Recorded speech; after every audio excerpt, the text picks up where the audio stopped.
Shalom, selamat malam, salam sejahtera untuk kita sekalian. Mari kita renungkan firman Tuhan dengan judul Kebesaran dan Sukacita Saksi-saksi. Mari berdoa. Bapa kami di surga, bersamalah dengan kami saat kami merenungkan lagi firman. Di dalam nama Yesus Kristus kami sudah berdoa. Amin. Ayat renungan malam ini diambil dari 1 Tesalonika pasal 2 ayat 19 dan 20. Firman Tuhan berkata, "Sebab siapakah pengharapan kami, atau sukacita kami, atau mahkota kemegahan kami di hadapan Yesus, Tuhan kita, pada waktu kedatangannya, kalau bukan kamu? Sungguh kamulah kemuliaan kami dan sukacita kami." Paulus mengawali penginjilannya dengan baik di Tesalonika. 3 hari Sabat berturut-turut ia bersama-sama dengan orang-orang Yahudi mengadakan pembahasan di dalam Ka'bah mereka.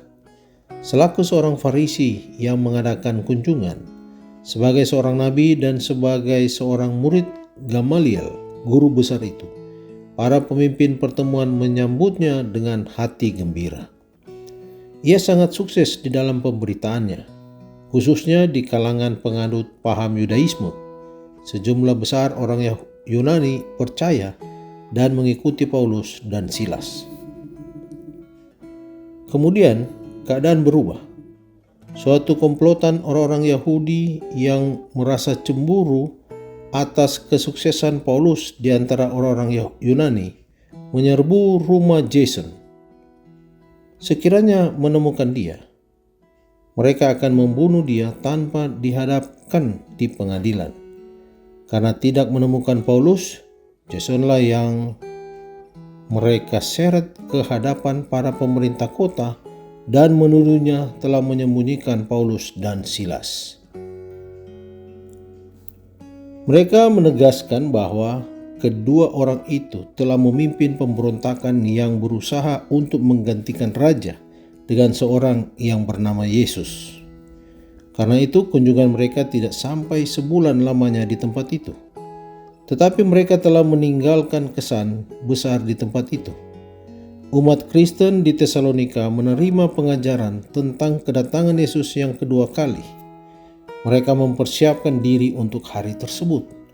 Paulus menganggap itu sebagai salah satu kegemilangan besar penginjilannya. Karena tidak banyak dari antara hadirin yang datang dari penyembah berhala, maka Paulus menyinggung banyak peristiwa perjanjian lama. Seperti Allah bersukacita karena umatnya, Paulus pun bersukacita atas sambutan orang-orang Tesalonika. Dengan perantaraan Nabi Yesaya, Tuhan menyebut bangsa Israel mahkota kemuliaannya. Paulus berpendapat terhadap jemaat itu demikian.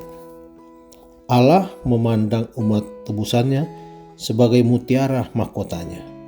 Ia mengibaratkan orang-orang yang membawa banyak orang kepada kebenaran sebagai bintang-bintang yang bercahaya-cahaya selama-lamanya. Kesemerakan menyaksikan Injil itu bersinar-sinar dari dalam diri orang-orang bertobat. Allah ingin agar kemuliaannya menyinari kegelapan dunia. Menambah bilangan orang tebusan berarti memperbesar terang dunia. Saudara, pengharapan, kemuliaan dan sukacita bernyala-nyala di dalam kegelapan dunia melalui hidup anak-anak Allah. Pancarkanlah terang itu sekarang ini.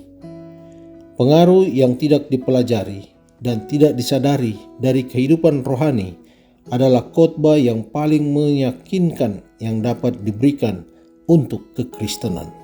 Dikutip dari buku Kisah Para Rasul halaman 403. Mari berdoa.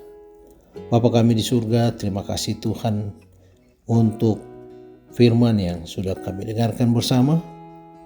Biarlah kami boleh menjadi alat Tuhan, saksi Tuhan dimanapun kami berada. Sukacita yang kami miliki, kami boleh pantulkan dalam kehidupan kami sehari-hari. Biarlah pengaruh kehidupan kebenaran melalui kuasa Roh Kudus boleh menjadi berkat bagi orang-orang yang ada di sekitar kami. Terima kasih Tuhan, di dalam nama Yesus Kristus kami sudah berdoa. Amin.